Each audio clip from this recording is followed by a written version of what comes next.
Hello guys, அஸ்ஸலாமு அலைக்கும். இன்றைக்கி சாக்லேட் ஜெல்லி மாதிரி புட்டிங் செம்மையாக இருந்துச்சு. எப்படி செய்யணும்னு பார்க்கலாமா? ஃபஸ்ட்டு அகரை வந்து நான் தண்ணி ஊற்றி ஊற வச்சுக்கிறேன். அடுத்து பாலை காய வச்சு நல்லா கொதிச்சக்கப்புறம் நல்லா பொங்கி வந்ததுக்கப்புறம் கோகோ பவுட்ரு எடுத்து வச்சுக்கிறேன். கோகோ பவுட்ரு அப்படியே ஒரு 2 டேபிள் ஸ்பூன் போட்டுக்கலாம். அப்படியே 2 டேபிள் ஸ்பூன் போட்டு மிக்ஸ் பண்ணிகிட்டே இருக்கலாம். எனக்கு உடனே கெட்டி ஆயிடுச்சு கோகோ பவுட்ரு. அப்புறம் நான் நல்லா மிக்ஸ் பண்ண சரியாக போச்சு. கோகோ பவுட்ரு அப்படியே கரைஞ்சிருச்சு. அடுத்து நம்ம 1 கப் சுகர் ஆட் பண்ணிக்க போகிறோம்.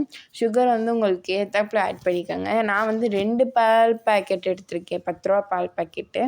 அது எனக்கு 3 பவுலுக்கு கரெக்டாக யூஸ் ஆச்சு. குட்டி பவுலுக்கு. ஓகே, இந்த மாதிரி திரியாக கெட்டியாக பாறாங்கல்லாம் ஆயிடுச்சு. நான் பயந்துட்டேன். அடுத்து நல்லா கொதிக்க விட எல்லாமே சரியாக போச்சு. நல்லா மிக்ஸ் பண்ணிகிட்டே இருந்தேன். அப்புறம் அகர் ஊற வச்சுருந்தோம்னா அதை அப்படியே கடல் பாசி இந்த மாதிரி நல்லா ஊறி இருக்கணும், பிளாஸ்டிக்காக இருக்கணும்.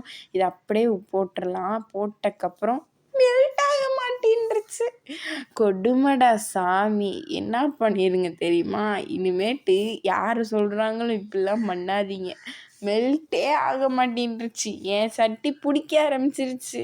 அதனால டிஸ்க்ளைமர் என்னன்னா, நான் என்ன பண்ணேன்னா, மெல்ட் ஆகாமல் இருந்தனால நான் அப்படியே அதெல்லாம் எடுத்து ஒரு தண்ணிக்குள்ளே போட்டு அதை நல்லா மெல்ட் பண்ணிட்டக்கப்புறம் திருப்பி ஊற்றிட்டேன். நான் உண்மையை சொல்லிட்டேன்ப்பா, சரிங்களா? நல்லா மிக்ஸ் பண்ணி எடுத்து எப்படியோ வந்துருச்சு. அப்புறம் வரமாட்டேன்ருச்சு கொஞ்சம். அதனால் கொஞ்சம் கார்ன்ஃப்ளவர் மாவு 1 டேபிள் ஸ்பூன் போட்டிருந்தேன். கோச்சிக்காமல் சரி விடுங்க, போட்டாச்சுல்ல, என்னத்த பண்ண. அது உண்மையிலே வரலைங்க. ஊற வைக்காதீங்க. ஊற வச்சாலும் நீங்கள் அப்படியே தண்ணியிலே மிக்ஸ் பண்ணிவிட்டு அதுக்கடுத்து அதில் ஊற்றுங்க. நான் உண்மையை சொல்லிடுறேன். நல்லா மிக்ஸ் பண்ணிக்கோங்க. அதுக்கு நீங்கள் அந்த கடல் பாசி போடாததுக்கு நீங்கள் இந்த கார்ன்ஃப்ளவரே போட்டுக்கலான்னு சொல்லலாம். அது கெட்டியாயிரும். இருக்குது, போட்டுக்கலாம், என்ன. சரி, ஒரு பாத்திரத்தில் நெய் அப்ளை பண்ணிக்க போகிறேன். நான் போடுற பாத்திரத்தில் நெய் அப்ளை பண்ணிட்டு போட்டிங்கன்னா கண்டிப்பாக நல்லா இருக்கும்.